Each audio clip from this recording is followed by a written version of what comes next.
Hello, everyone. Hi, Camille. Hi, Camille. Allison, Monica, Niti. So good to see everyone.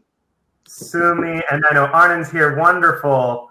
All right, everyone. My name is Ariel Goldberg, and I am the co-chair of the Human Resources and Talent Acquisition Coalition for BRIC Foundation. And today I'm operating as MC to introduce this lovely REINVENT mentorship panel, which is being moderated by my very good friend, whom I haven't seen in way too long, Camille Eden, and this amazing group of panelists. I'm gonna duck out now and let this is Camille's show to run, but it was my job just to make sure we got launched properly. And thank you to our admin Gina on Filmocracy, who made it happen for us technologically. And I'll let you guys take it away. Thank you so much for being here today. Thank you. Thank you so much, Ariel. It's good to see you. And hello, everyone at the BRIC Summit. It's amazing to be back again this year. It's virtual, but these amazing ladies have managed to pull everything off. So really thrilled to be moderating this panel, Reinventing Mentorship. And I'd love to make some introductions. So my name is Camille Eden. I am VP of Recruitment and Outreach and Talent Development at Nickelodeon Animation Studios. And I would like to introduce Monica Lagokadis, who is a producer and an animation executive producer in addition. Monica has a very impressive career in animation with a body of work that spans from such amazing films as Pocahontas all the way through to the Academy Award-winning Zootopia. She's also co-founder, She's also co-founder of Frogbot Films, where she produced her first live-action film for Netflix, The Christmas Chronicles, which is now a family favorite in our home. And after the murder of George Floyd, Monica, along with other animation professionals, co-founded Rise Up Animation. So welcome, Monica. And I'd also like to introduce Arnon Mena, who is VP of Visual Effects at Sony Animation, Sony Pictures, sorry, where he manages visual effects on the studio titles and is also an independent filmmaker, writer, producer, and director. Most recently, Arnon produced and co-directed the powerful short for Netflix, Cops and Robbers, and if you haven't seen it, you most definitely should. We had a chance to do a panel with Arnon, and it is a beautiful, beautiful film. So please take a look at that. And in addition to his film work, Arnon is head of the education chair for the Visual Effects Society, which I'm also proud to be a part of with him. And I'd also like to introduce you to Sumi Pare. Sumi is currently the executive officer to the Deputy Mayor of Economic Development, Billy Chun. In this role, she serves as a thought partner for the Deputy Mayor and helps to execute the mayor's strategies for economic development. In addition to her work in the mayor's office, Sumi created the Evolve Entertainment Fund, a public and private workforce development program that builds career pathways into the entertainment industry for low-income and underrepresented Angelenos from ages 18 through 27. So welcome, Niti. And that's me. And then finally, Niti Shah. Currently, Niti serves as the director for the Academy Gold Talent Development and Inclusion Program at the Academy of Motion Pictures, Arts and Sciences. Her role primarily focuses on leading the strategy operations, Gold Rising recruitment strategy, partner communications and relations strategy, a mentor program, and leading the development and launching a formalized alumni program of 4 talent development initiatives. So as you can see, we have a very, very impressive panel this morning, and we'd like to jump right in. And I would like to ask this question to everyone, and I hope this is more of a conversation with us so that we can really kind of break down what mentorship is all about, especially in these changing times. It's an amazing time to be a part of this industry. And so my first question is, what does mentorship mean to you? All of you are part of organizations or programs or groups that have either mentorship programs or focus solely on mentorship. So I'd like to start with Arnon. We work on the VES. Talk to us a little bit about what does mentorship mean to you? And I'd love for everyone to chime in and answer that question. Oh, thank you. First of all, thank you for having me. I mean, it sounds cliche and it's a very simple answer, but mentorship, I think, is one of the kind of building blocks of a successful career. I think being in a position that we can actually share our experience with people who need bringing up, in the industry or in any walks of life, I think is extremely important. We kind of joke about, maybe not joke about, but, nepotism, and how people get ahead in life because of, their connections. And I think mentorship is part of that. Mentorship is not only about helping people and guide them, but sometimes we know, and we just spoke about this yesterday, Camille, at our visual effects education committee, that sometimes the difference between somebody getting a job and not getting a job is just an email, a friendly email for somebody that knows the potential hirer, and so some of that comes through mentorship as well. So it's both helping people rise up, but also helping them kind of get a foot in the door as well. Yeah, absolutely. And, Monica, as long as I've known you in production, you have been a champion. You're always someone who's put people forward. Look at this person. We actually just hired somebody that I remember you shared with me years ago, to mentor, so now you're working with Rise Up. So how would you define that question? It's interesting. So when I was a kid, I mean, I loved animation. But I also loved pretending I was a teacher. I just remembered that after you asked this, you mentioned this might be a question you might bring up, but I thought to myself, I've always really kind of loved the idea of being a teacher. And I think that's just very natural to what mentorship is to me. It's about teaching that next person. They can be older than you, younger than you, whatever it needs to be. And I also feel like, I'm trying to think, like, when I think about mentorship, it's really about giving people the confidence. I think that's what we've found about Rise Up Animation, is at the end of the day, there are so many people who have great work or they're learning, because, that's the beauty about arts. You can be born and be kind of a savant, but you don't have to be. You can really find your way. And so I think what we try to give people, or what we've been giving people, is just the confidence to know not to give up, that we've gone through it. So I think it's just sharing your experience and teaching. And I love that. And so that's probably what you've seen about me, is that, I did that at Disney. I was like a studio department leader, and I just wanted to help all the production people, and it's because I always think about one day we always joke, this is a bad joke, but it's like, if I got hit by a bus, you've got to be ready to take over for me. Absolutely. Not that I'm going to be dead, but I could be laid up in the hospital. So anyway. Right. No, absolutely. And Niti, how about you? Yeah, I mean, I echo everything that Arnon and Monica said, and all the things that I think we generally know about the guidance and then really helping them through different levels. But also thinking about that question, when I think about it for me, and I look back at mentors that I have valued through the years, I look back and what made them the really good mentors. And for me, it's looking at, for me personally, when I look back, they were looking at potential areas that I had not ignited yet in me, and then really pointed me in the direction, gave me the tools. And so when I look at even forward looking, like when we pair mentors with mentees, or even when I'm mentoring other candidates or students, rather, it's all the guidance, but what I think differentiates mentors from extraordinary mentors are the ones that also take to the next level, really see that potential that they're not igniting, and really giving them the tools to ignite that, right? That's elevating them to the next level.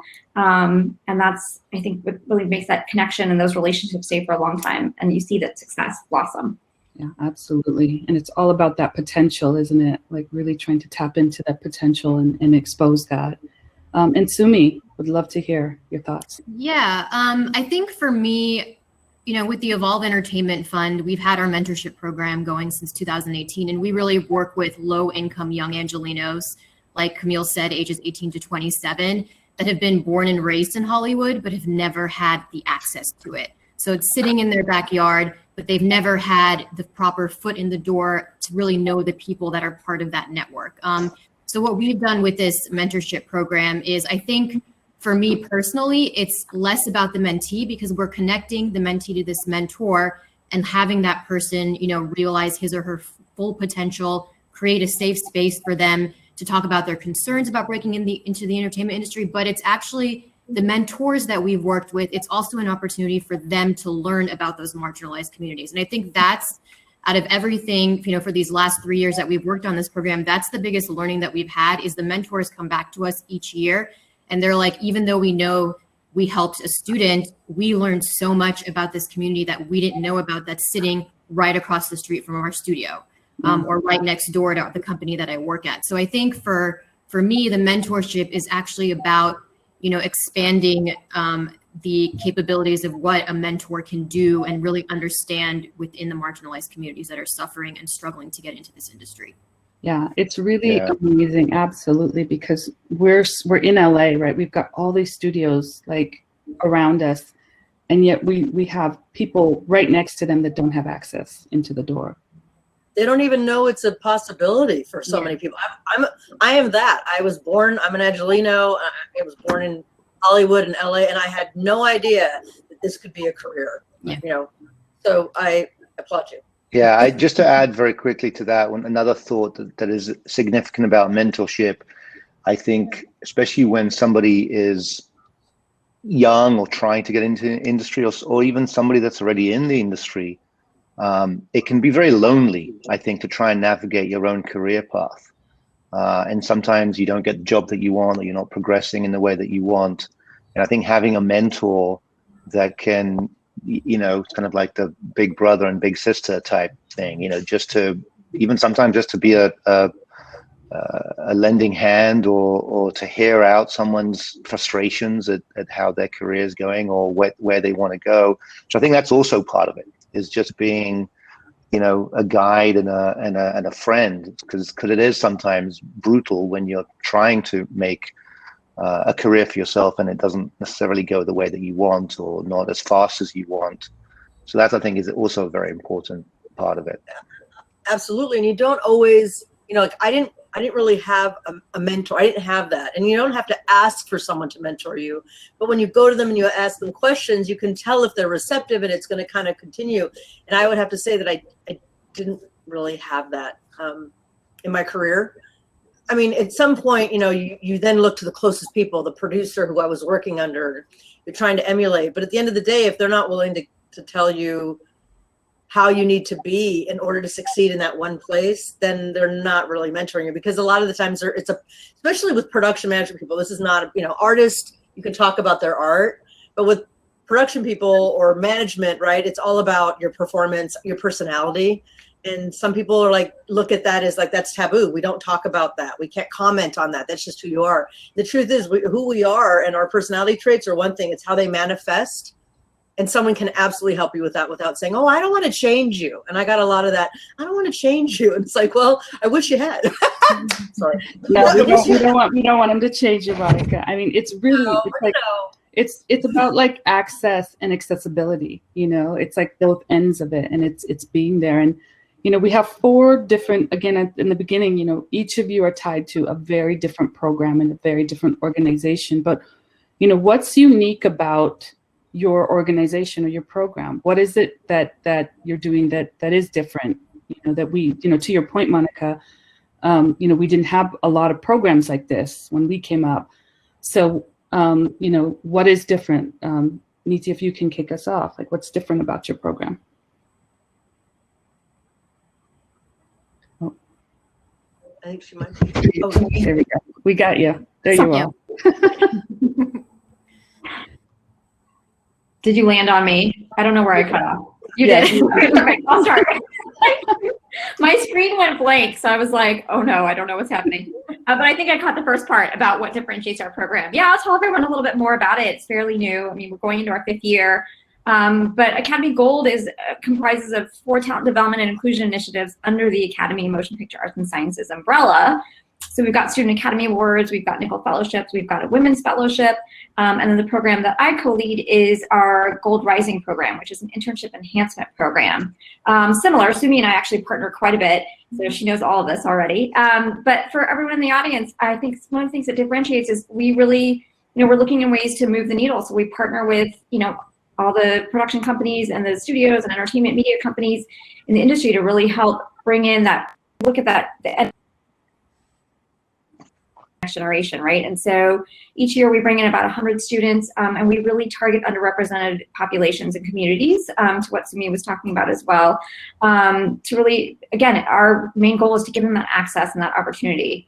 And so then as we switch over to what differentiates or what's different about our program that might be from others is we have this 8-week summer intensive, which is an enhancement to their internship, and some of them may go into entry-level jobs, they may go back to school, but we really didn't want to stop it there. And so what we made sure is that third phase was that mentorship program. So we have a formalized mentoring program for them. I think to what Monica was saying earlier, where it's like, we didn't necessarily have that person when we were growing up, and you don't necessarily ask for one. So if you already have access and are in an environment, you probably are more prone or apt to be connected to that mentor to help you continue to rise. And so when we're looking at these underrepresented communities, it might not be easy for them to traverse that, to find that mentor that really has that connection that's going to help elevate them. So we have a formalized program. It's a guarantee once they go through the program that they get paired with a mentor. And quite honestly, another factor is our biggest asset. I mean, we pair them with Academy members. So in that light, we want to make sure that they are supported throughout their career trajectory. So not just that entry-level piece, but what are the goals that they need to sit down and make, and what are the things that the mentors can guide them in throughout. So as they traverse, as they're 3 to 5 years out, as they're 7 to 9 years out, the goal is that they go through this program, they have that mentoring relationship. These Academy members have already made it. So what are the steps that they need to take to become an influencer? And it doesn't mean that they're necessarily all going to become Academy members, but what are their goals to be an executive or producer or director, and how are they going to achieve those steps? So I would say that those are some of the unique things. And in that formalized program, we do give them a set criteria and set parameters, both for the mentees and the mentors, to make sure that that relationship can flourish, can be successful. And knowing too, these mentees are young professionals, right? So this might be, in some cases, some of them had mentors before, but some of them have not. And so we also do a lot in preparing both sides of the spectrum, the mentors and the mentees. I think what Sumi was saying, that we get the same feedback where, they've mentored before in other areas of their career, but they really learn a lot in being paired with these students too about these marginalized communities. And then they can continue to grow and evolve, and giving back to that next year that comes through that pipeline. So those are some of the things. I'm sure there's more. That you have that program that goes for, that the length of the program, that it's really vested in the mentees, because that's the other thing, is to being able to carry it on and carry it forward. And I think another thing that people probably don't realize is that a lot of these programs, we do work with other like you're working, Sumi, Arnon, I know that there's work being done with Rise Up. So it's like people don't realize, like there's kind of, it's like a community, right? And that just makes it's stronger in the industry, and Sumi, would you like to share a little bit about Evolve? Yeah. So, in addition to our mentorship program, Evolve also provides educational opportunities, paid internships, and workshops, and just more accessibility into the entertainment industry. And our mentorship program, candidly, we launched it with the rest of the Evolve Entertainment Fund in 2018, but we didn't spend a lot of time on it. I think at that time, number one, I didn't have an Evolve team, so I just didn't have the capacity to figure it out. So at first, we had just matched the mentor to the mentee. We didn't spend a lot of time getting to know anyone. We just kind of said, here you go. Here's some tips, go do it for 12 months. And then obviously a year later, we got some feedback, wasn't great. So we kind of went back to the drawing board, and we were able to do that because we were able to actually create an Evolve team within the mayor's office, which was great. So what we did is, I think the most unique thing about our program is that we carefully curate the relationship. So our team doesn't just match a mentor to a mentee anymore. We actually get to know both of the mentor and the mentee and match based on interests, goals, etc. And then we also don't just leave the mentor and the mentee. Similar to what Nithi was talking about with Academy Gold, we help them, create an action plan. What do they want to achieve in the next 12 months? What does a mentor want to get from this? What does the mentee want to get from it, etc. And then lastly, we don't do everything in the mentor-mentee pods. We actually bring the whole entire group together on a quarterly basis. And we found this to be particularly helpful during the pandemic when everyone's kind of alone and separate in their own worlds, is that we actually bring everyone together on a quarterly basis. We open the floor up and we allow them to kind of tell their stories. How are things going? What's the feedback they've been getting? What do they need help with, et cetera. And it also allows the mentors to learn from the other mentors within the group. So we started doing that last March when everything got shut down. And I think it's been a great opportunity. And I think once things go back in person, we're going to continue bringing those mentors and mentees together. That's awesome. That's really amazing. And I know we're all excited to get back together. And then, Arnon, you've been in this working with VES. Now it's been over a year since we've joined the board, and it's fairly new, the program. And then Monica with Rise Up, we're both newish programs in this time. We started a little bit before the pandemic, and then Monica, yours came up because of the pandemic. So if each of you would like to talk a little bit about the uniqueness of the situation and the program. Sure. Arnon, do you want to go first? Sure. Thank you. I've been a member of the Visual Effects Society for a long time, and the PGA, and in my day job at Sony, I'm in the position where I hire vendors, visual effects vendors, and visual effects producers and supervisors for our titles. So I'm very much aware of the lack of diversity, in that kind of, especially that higher level of positions. And that was also always something that was very troubling for me personally, about how, it's not about choosing a specific person, but it's just even who is being presented to the table, right at the table. So the choice has always been limited. And I just felt like I wanted to do something about that. And that's when I decided to kind of join the Visual Effects Board of Directors with a specific motivation, which is to kind of restart, because I think they used to have an education committee before, but restart an education committee for the purpose of both helping the visual effects members, the Visual Effects Society members in their careers, but also very specifically to bring in new blood into the visual effects industry. And again, with a big title of going to underrepresented communities and groups that are not, have not traditionally been at the higher level of the visual effects industry. So that was the motivation behind it. The interesting thing, and I had no experience in mentorship or education in that way.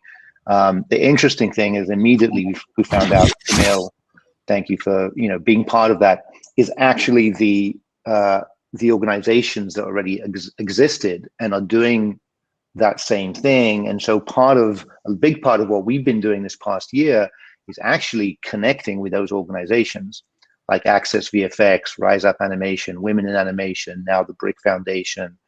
And I'd love to connect with Evolve, Sumi, and even Academy Gold. And so that's the big thing, is actually to bring together these organizations that some of them have already a lot of experience, more than what we do, and learn from that, but also just the interconnectivity in the same way that, I'm part of the Visual Effects Society, a mentorship program. I'm also part of the PGA BIPOC working group with Monica on that, and with Camille on this, and everybody is interconnected.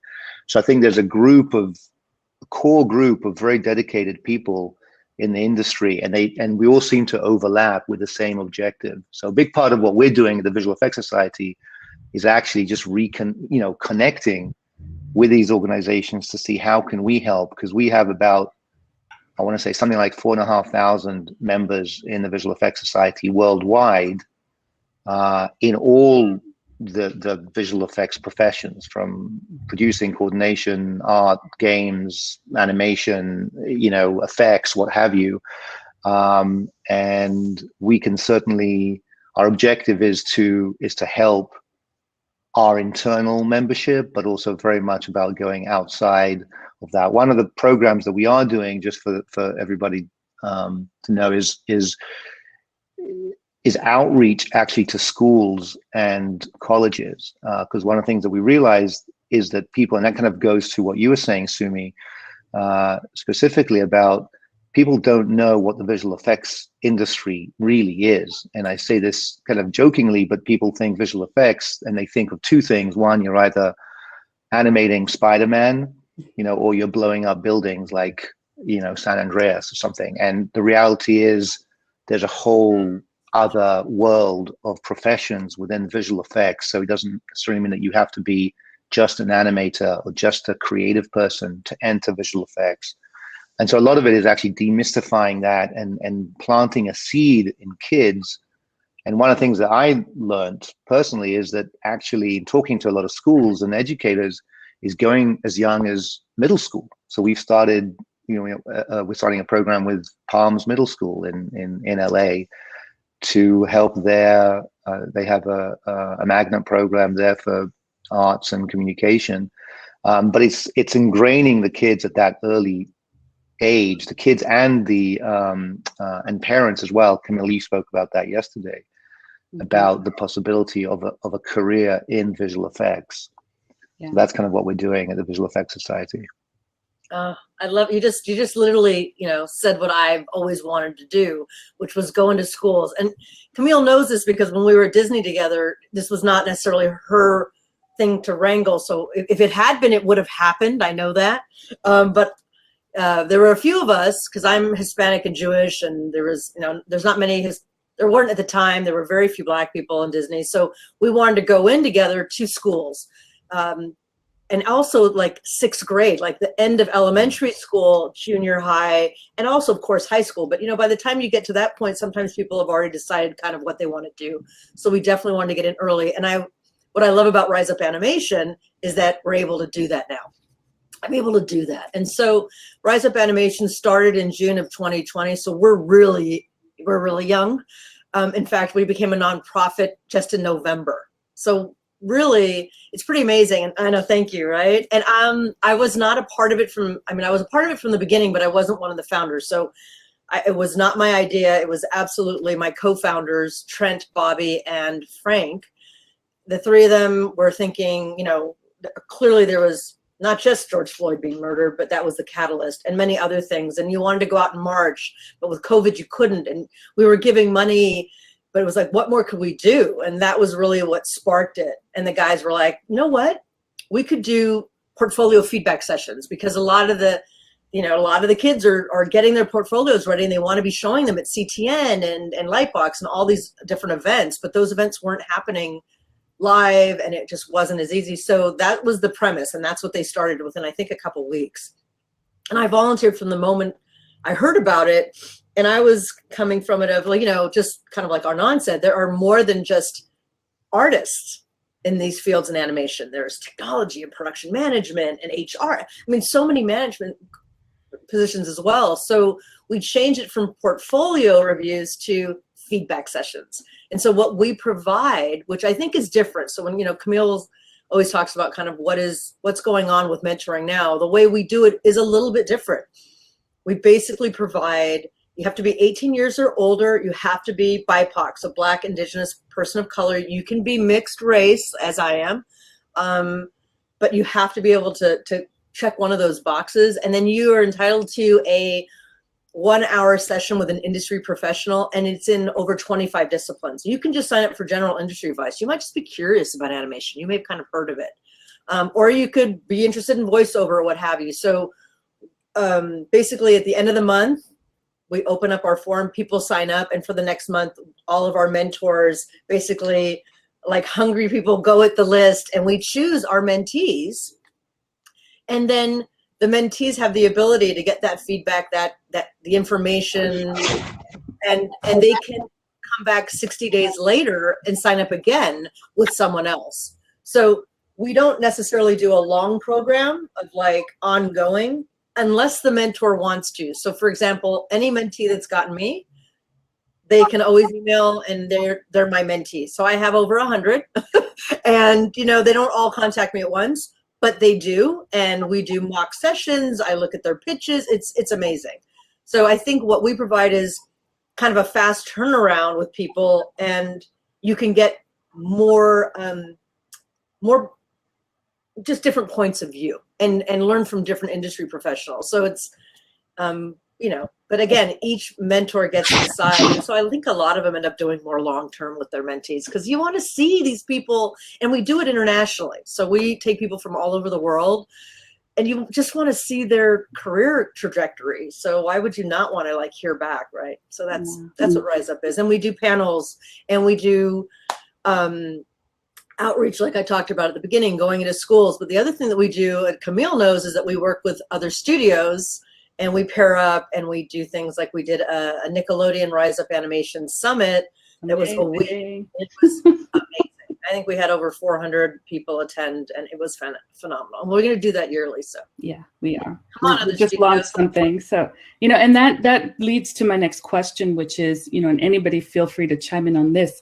You know, how has your program changed? Because, you know, we're doing this virtually now, which before we would have had to have all come together to do this summit. Now with the technology we've got, it's allowing us to do this virtually and you know, go beyond. So this is kind of a two-part question.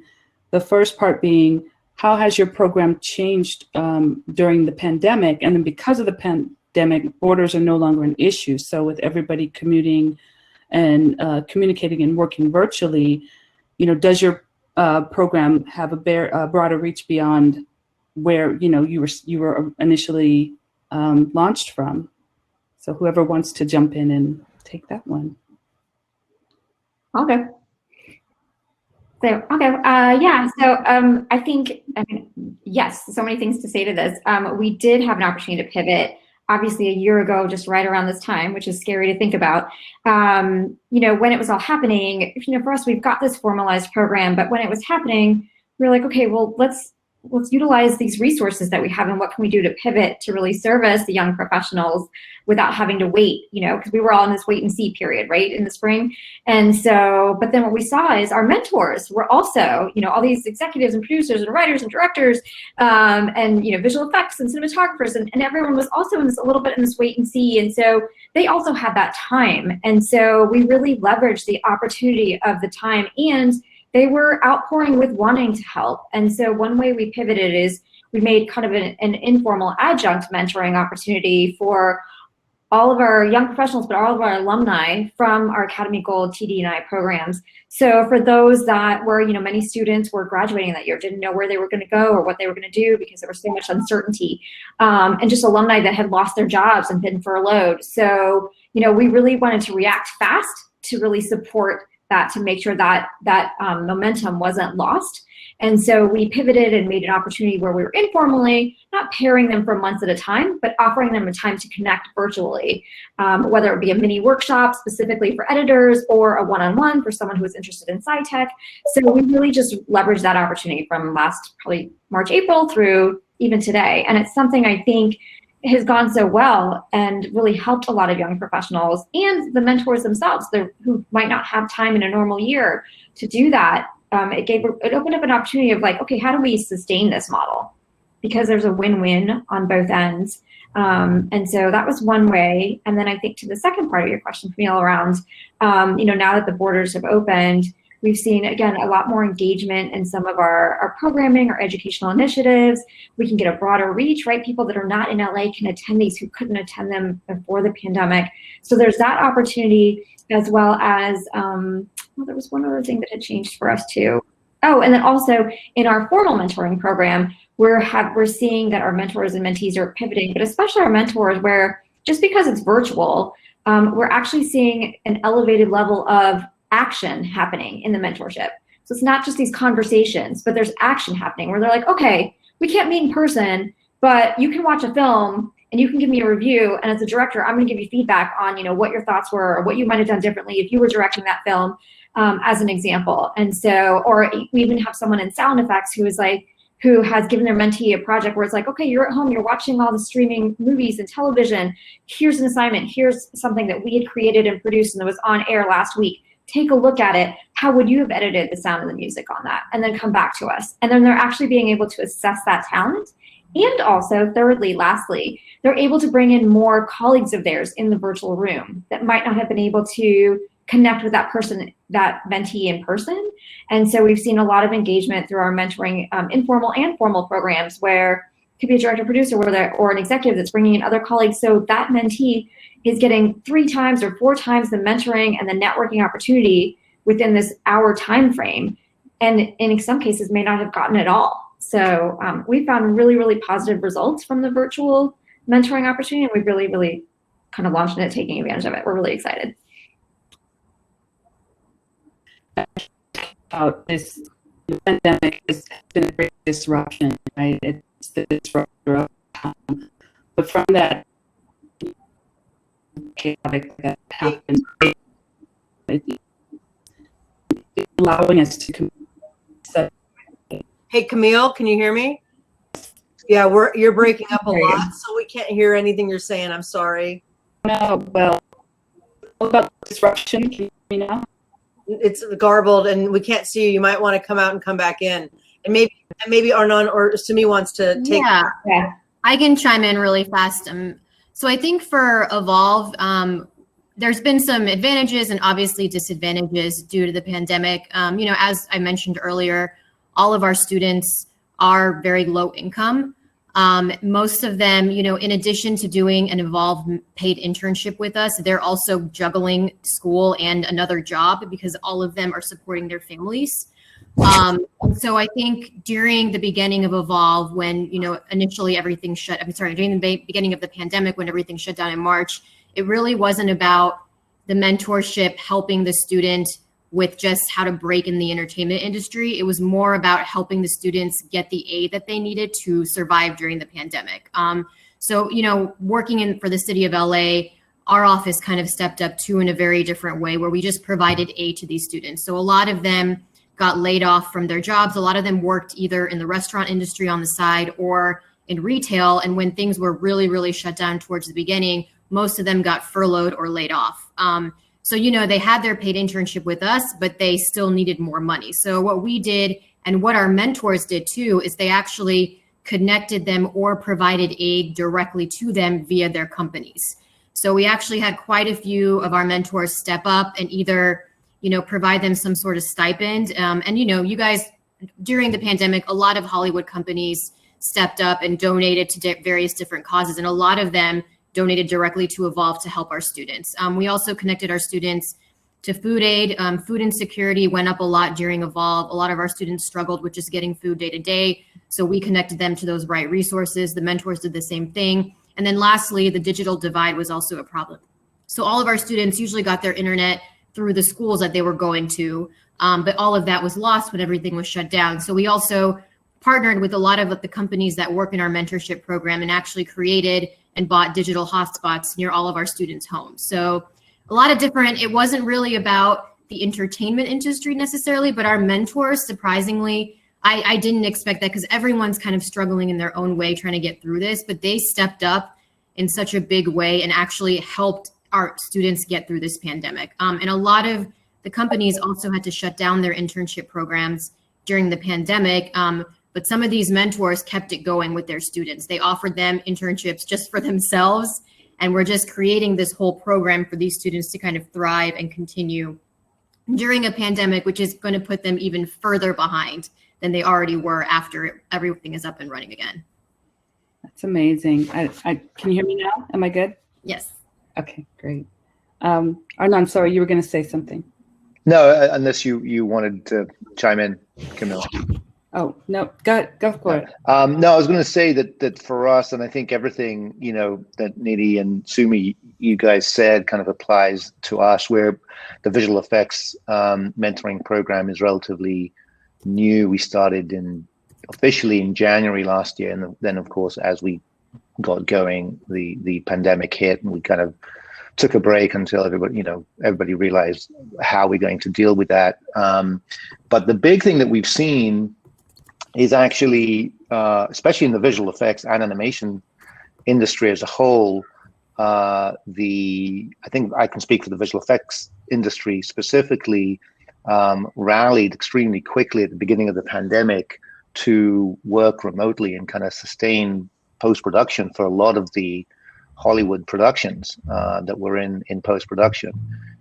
So that actually helped us, and is helping us just open up the mentorship to the world. Just like Neely, you were saying with the academy, it's suddenly, you know, we can have mentors all the way across the world, mentor people from the other side of the world, and schools in the same way. Just this week we had a mentor from Montreal talk to a school in Van Nuys, you know, so that actually helps.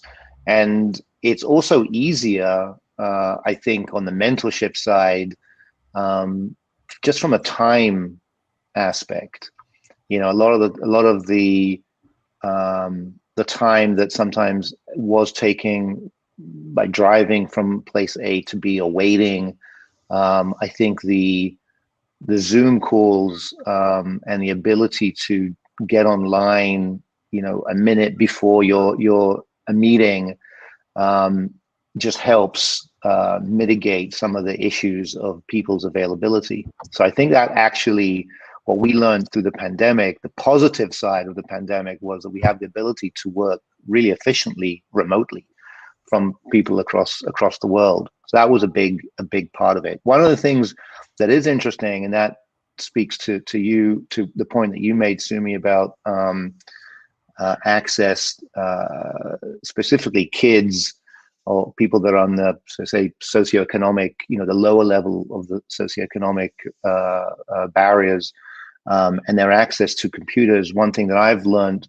through talking to a lot of these schools is the program that they had when the kids were in school. They had access to labs and computers and software. Now that they're at home, obviously that's a lot harder. So that's something that they're dealing with. And we in the Visual Effects Society are trying to set up a program where actually we can do some sort of sponsorship with computers, with software, to actually be able to give them out to students, especially, you know, at that lower socioeconomic level.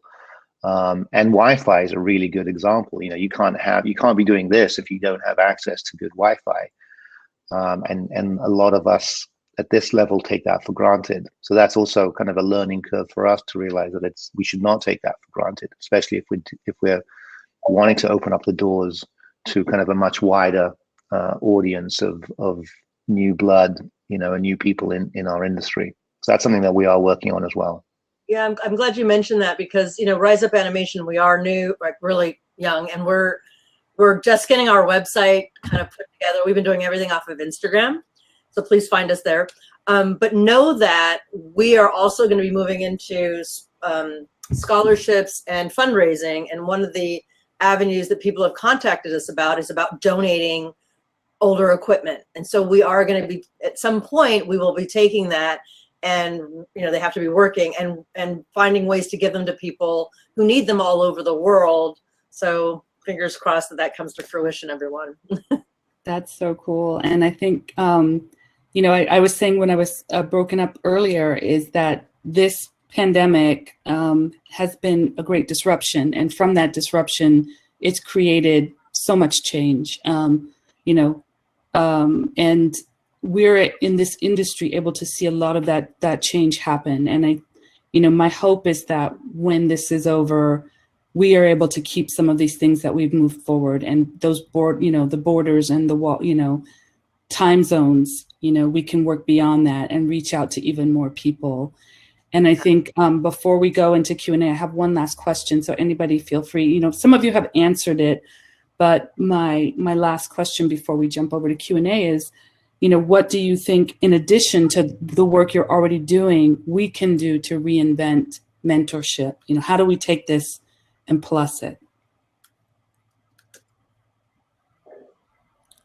Anyone want to jump on that? I mean, I would say from my perspective, is actually the collaboration, because again, there's so much overlap in what we do. And even Monica, what you were just saying now, and you and I have been talking for several months now about mentorship, but I just learned this new thing that you guys are doing at Rise Up about equipment. And so is there a way? I think the biggest aspect is actually collaborating between all the different groups that are doing this, because we all have our niches.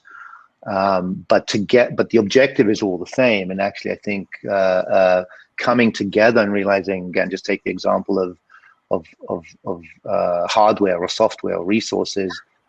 Could we team up, a few of us organizations, because we all have the same issues, and say, how can we come together and create almost a database of equipment that we can then funnel to people or loan to people, or however we do it. But I think that's the biggest thing that I've learned from this. And I think to plus it up is actually to reconnect and make sure that we enhance the connectivity between us. So we're not all doing the same thing in small niches and actually reinventing the wheel in each of our, specific mentorship programs. So I would say continue that. And I have to say, just leaning on others. I mean, women in animation. So WIA has been a huge, inspiration for us as well, because they, as a nonprofit, how they operate. And so they've been amazing with helping, to mentor us. and yeah, I love what you're saying, Arnon, because if you think about how many people, right? I mean, Apple's constantly releasing stuff, and Wacom has different tablets. And so people who have more money will upgrade, and they still have their last one is in great shape, so I want to encourage people to think about, instead of just donating it here locally where you're not sure where it's going to go, think about, reach out, right? You've got Black and Animated, Latinx. I mean, there's all these different programs, right? Yeah, it's a lot. I can just speaking to that, because that's just one aspect, but I think it is really important, especially in terms of donating equipment. I can speak for myself. I work at Sony. I just got upgraded on a computer. So I had a 2012 laptop, and now I have a 2020 laptop. But my old laptop is still pretty good, and it was not strong enough for the stuff that I need to do. So I have no idea what the company does when that gets sent back. So I want to contact Sony, and just like there's Sony, there's other studios and all the visual effects and animation companies that are constantly upgrading their hardware. What do they do with that old hardware? I don't know. Is there, it's almost like an elephant's graveyard of hardware somewhere that's just sitting idle. So I think that's something that is really imperative. And I think even all the people on this group here, I think we could talk about what to do with that. Yeah, I think this is a really nice new connection here. Look, we created a whole new group of contacts. Sumi, I think you wanted to say something. Yeah, I was just going to say, I think for us, the reinvention has definitely happened during the pandemic. And I think the biggest takeaway that we've had is it's all about how you curate the relationships, both, between the mentor and the mentee, but also the program as a whole. And I think what we've learned and what we've been able to do during this pandemic is, these mentor and mentees are doing their thing, but also bringing everyone together on a quarterly basis in a virtual setting has really allowed both the mentors and mentees to grow in a way that we never imagined. It's also taught us that the mentor relationship goes beyond just what we set it up to be during the pandemic. Like I mentioned, these mentors have stepped in a way that I would have never thought they would have, just because we're all busy and we're all dealing with this pandemic in different ways. And I think the reinvention, I think we have been able to open up the mentors' eyes post-pandemic to continue helping and growing these students in more than just giving them an extra foot in the door in the entertainment industry, but actually letting them thrive as a whole, which I think has been great for us. I think it's awesome. So we are about 10 minutes out, so I wanted to turn it over to some questions, and we have some really good questions. So I will start with, so we have buy-in from leaders for mentorship programs, but then there is an expectation that we place executive referrals in programs created around diversity. How do we educate or say no?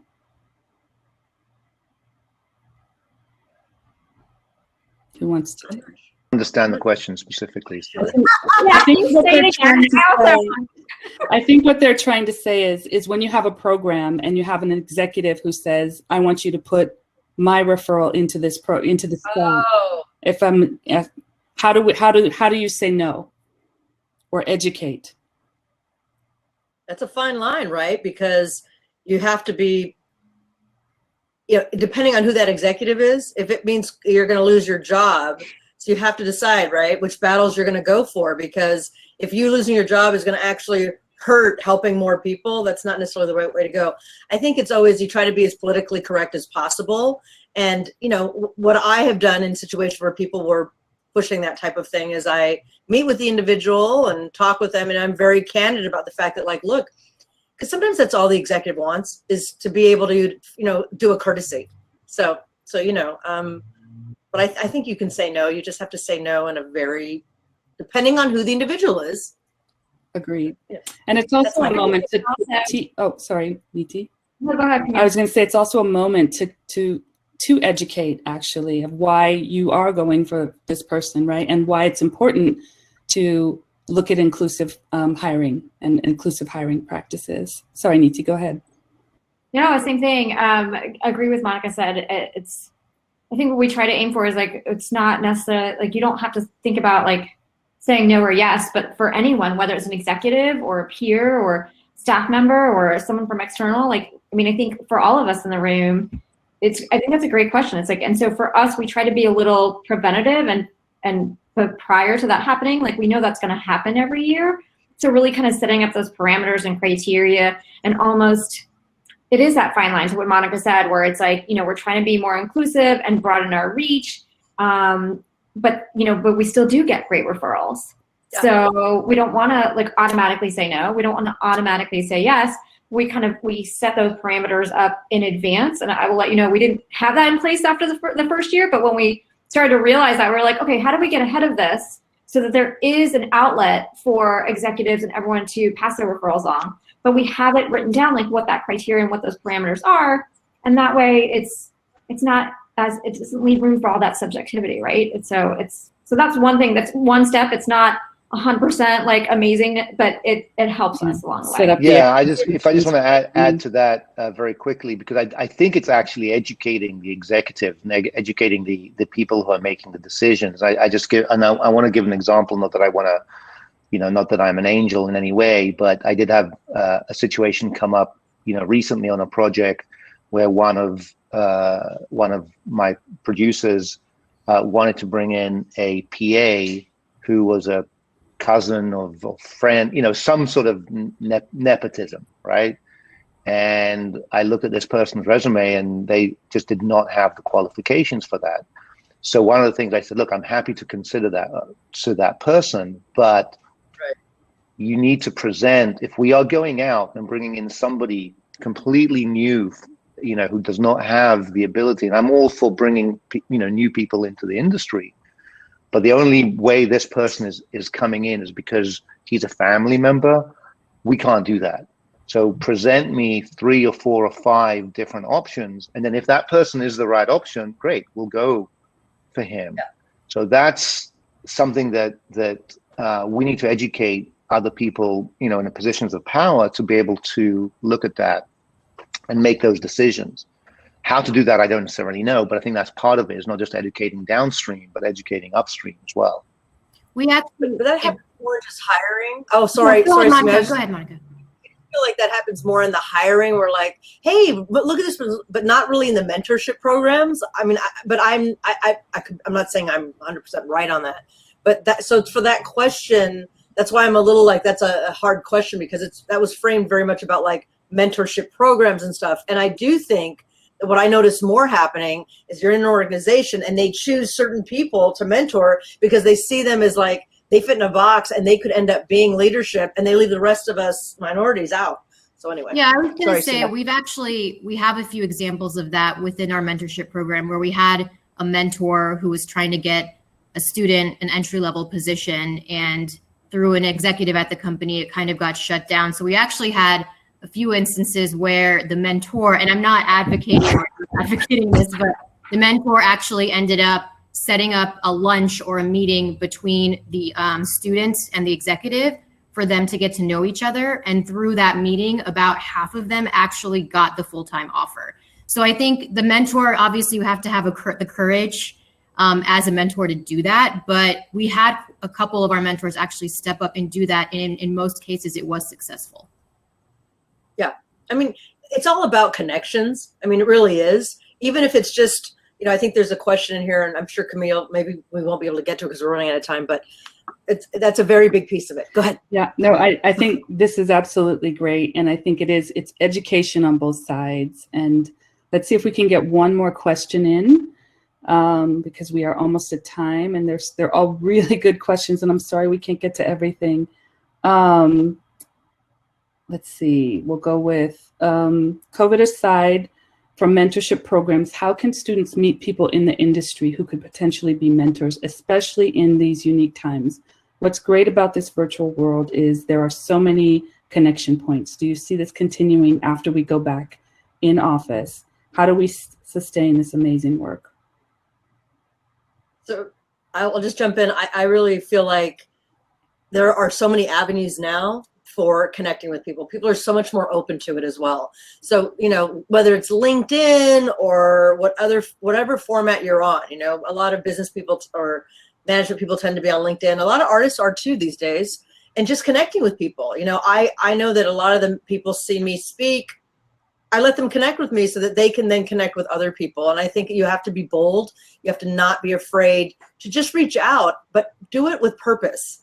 Never with entitlement. So reach out to somebody and say, hey, I loved your work on blah, blah, blah. I'm an aspiring blah, blah, blah. Could I pick your brain for 5 minutes? Could we do like a virtual coffee? Because that's, and I know it's scary, but you'd be surprised. There's so many people who want to help you that, you may get more yeses than nos.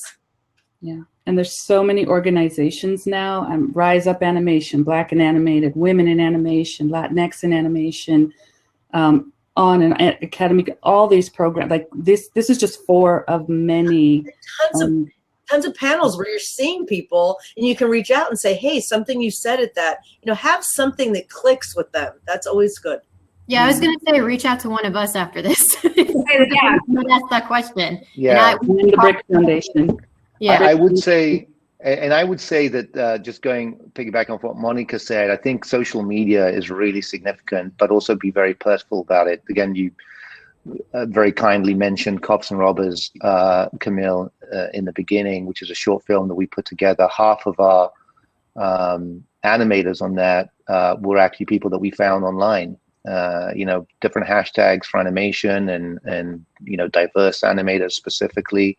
And we reached out, and people have reached out to us since then.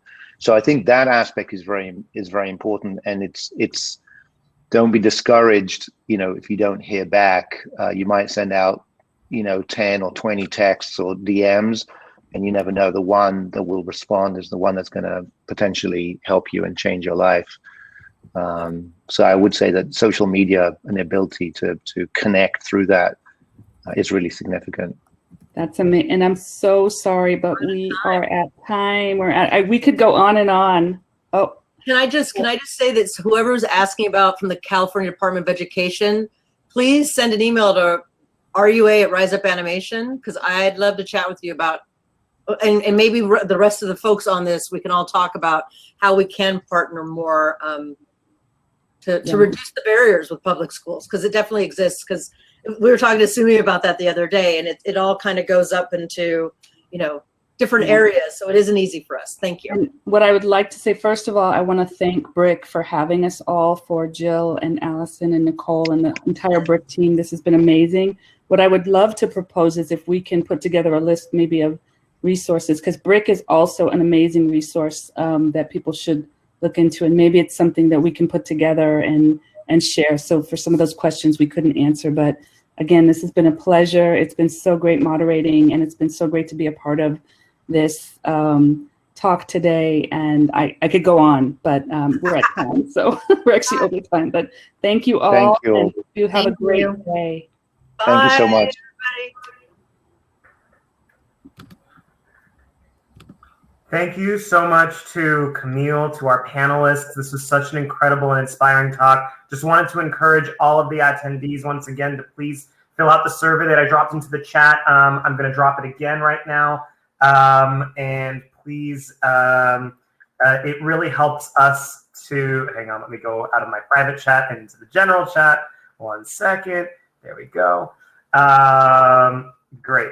So it enters you into a raffle to win some cool prizes through Brick Foundation, and it helps us get the information that we need to put on some really great events such as this. So thank you to everybody for participating, and enjoy the rest of the summit.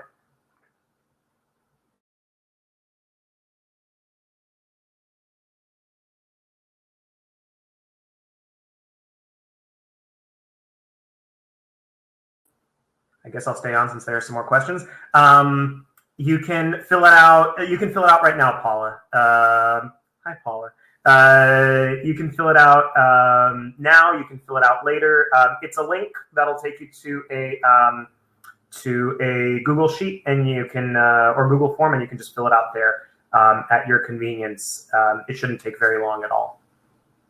Thank you, everyone, for attending. If there are no other questions, I will sign off.